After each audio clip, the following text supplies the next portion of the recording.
সর্বপ্রথম মহামানব, সর্বপ্রথম নবী আদমকে আল্লাহ তাআলা 10টি সহিফা দিয়েছিলেন। কয়টি?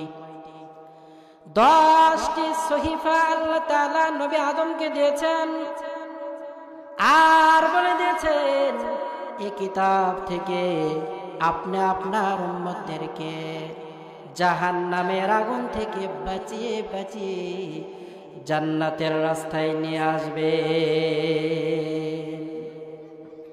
বড় বড় 104 খানা কিতাব, এর মধ্যে 10টি সহিফা আল্লাহ তাআলা নবী আদমকে দিয়েছেন।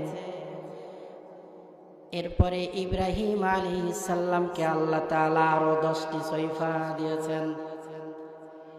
এরপরে আল্লাহ রব্বুল আলামিন ইদ্রিস নবীরে 30টি সহিফা দিয়ে দুনিয়াতে পাঠিয়েছেন, আর বলেছেন উম্মতদেরকে কিতাব দেখে দেখে উম্মতদেরকে জাহান্নামের রাস্তা থেকে ফিরাইয়া ফিরাইয়া জান্নাতের রাস্তায় নিয়ে আসবে।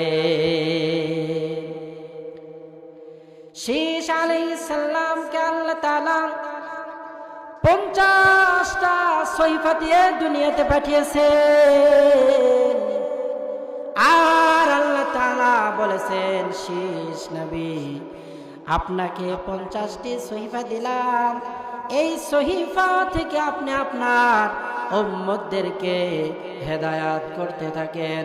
এরপরে আল্লাহ রব্বুল আলামিন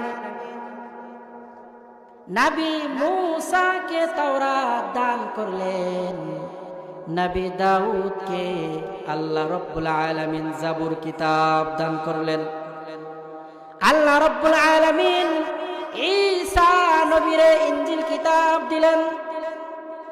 এরপরে আল্লাহ রব্বুল আলামিন সর্বশ্রেষ্ঠ মহামানব, সর্বশ্রেষ্ঠ নবী জনাবে মুহাম্মদ মুস্তাফাকে কোরআনুল কারীম দান করলেন।